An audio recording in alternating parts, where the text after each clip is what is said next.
ආයුබෝවන් සුබ දවසක් ඔබ සියලු දෙනාටම. අද චුට්ටක් දුක හිතෙන දවසක්. බැඳීම් කියන්නේ ඉතින් කොහොමත් දුකක්නේ. හේතුව අපේ ජීවිතයට ලොකු වටිනාකමක් දුන්න අපේ ආත්ම තෘප්තිය ගොඩනගන්න ගොඩාක් උදව් කරපු අපේ ආත්මාභිමානය ගොඩනගන්න ගොඩක් උදව් කරපු කෙනෙක් හෙට අපේ ගෙදරින් වෙන් වෙලා යන්නයි යන්නේ. ඉතින් අපි හිතුවා අපේ ජීවිතයට එච්චර වටිනාකමක් එක් කරපු එයා අපේ ගෙදරට ගෙනාව විදිහටම ගෙනාපු සතුටින්ම ගෙනාපු ගෞරවයෙන්ම ආදරයෙන්ම ගෙදරින් පිටත් කරලා හරින්න ඕනි කියලා. ඉතින් එයා මෙයා කියලා මම කිව්වේ අපේ මෙන්න මේ පුංචි වාහනේ. අපි දෙන්නා ගොඩාක් දුක් විඳලා අපි දෙන්නට ගත්ත පළවෙනිම රෝද 4. මහත්තයයි මමයි විවාහ ගිවිසගෙන අවුරුදු 3මාරක් හිටියා අපේ වෙඩින් එක ගන්න. මොකද අපි දෙන්නම ජීවිතේ දුක් විඳපු දෙන්නෙක්.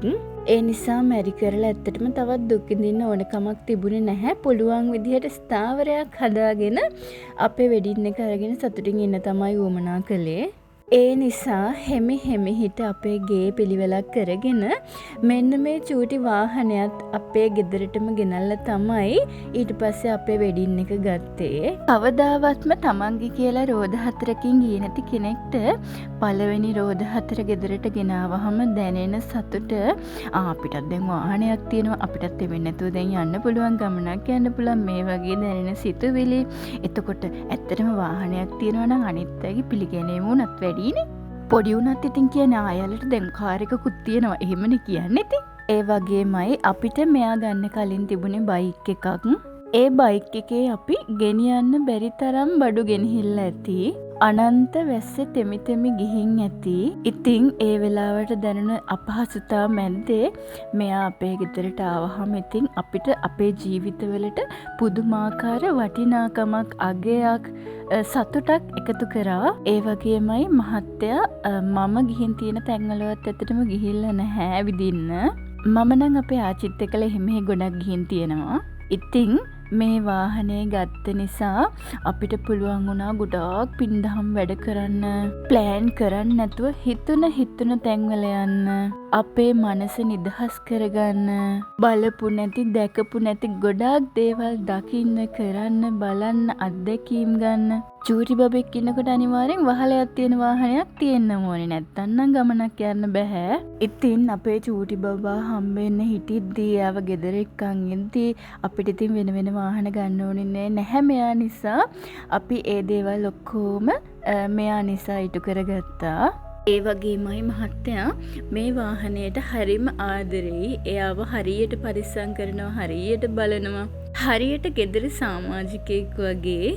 ඉතින් ඒ වුණාට අපි තීරණය කරා අපේ ගෙදරට අලුත් වාහනයක් ගේන්න. ඒකට සල්ලි මදි නිසාත් අපිට වාහන දෙකක් ඇත්තටම නඩත්තු කරන්න බැරි නිසාත් අපි තීරණය කළා මෙයාව අපි කාට හරි දෙන්න ඕනේ කියලා. එතකොට එයා ඉන්න තැන එයාගේ අලුත් අයිතිකාරයාව ආදරෙන් අපි වගේම බලාගනී කියලා හිතුවා. අනිත් එක මේ වාහනේ ගොඩක් හොඳයි, ගොඩක් හොඳට තෙල් කරනවා, කවදාවත් අපිව අතරමඟ තියලා නැහැ. ඇත්තටම හොඳ වාහනයක්. ඉතින් මේ වාහනය ගන්න හස්බන්ඩ්ගේ යාළුවෙක් ඉල්ලලා තිබ්බේ. ඒ අයත් හරිම හොඳයි, මෙයාව හරි ආදරෙන් බලාගනි.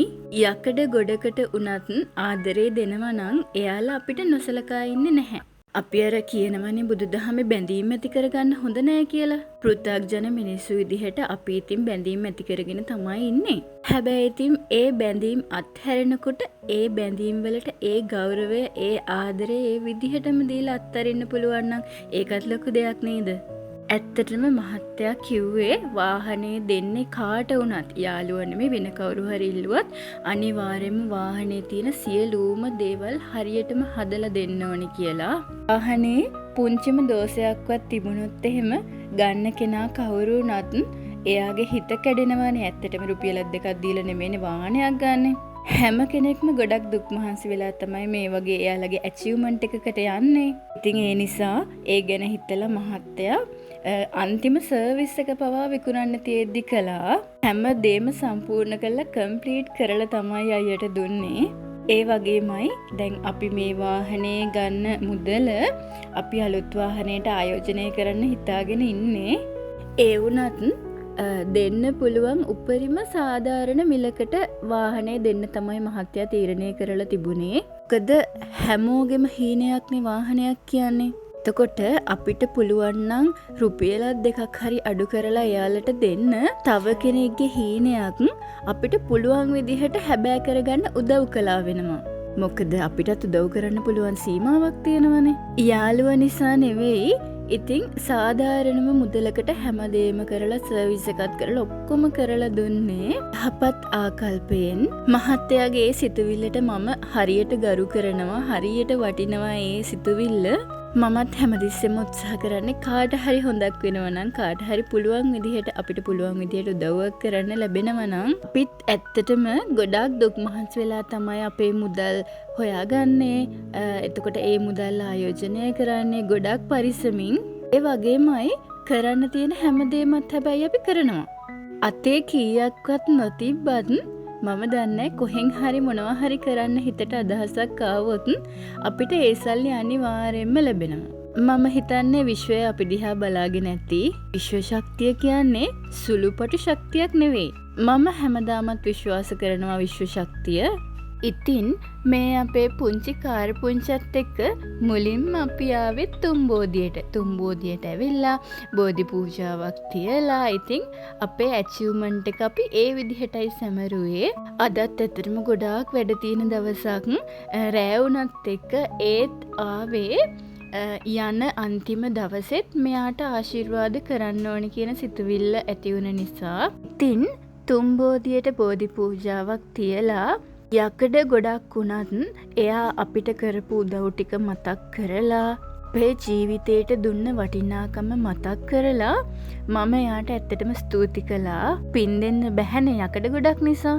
ඒ වගේම ගන්න අලුත් කෙනාටත් අපිට වගේම අපිටත් වඩා හොඳට මේ වාහනෙන් එයාලා සිතන පතන හැමදේම කරගන්න පුළුවන් වෙන්න. එයාලගේ පුද්ගලික ජීවිතේ සාර්ථක වෙන්න.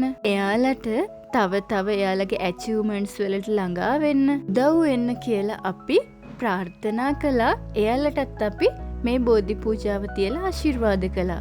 ඒ අතර ඉතින් අපේ චූටි බබාට යාළුවෙක්ව හම්බ වෙලා ඒ වගේම ගොඩක් දවසට අපි පන්සල් ආවහම ඩිනර් එක පිටින් ගන්නවා.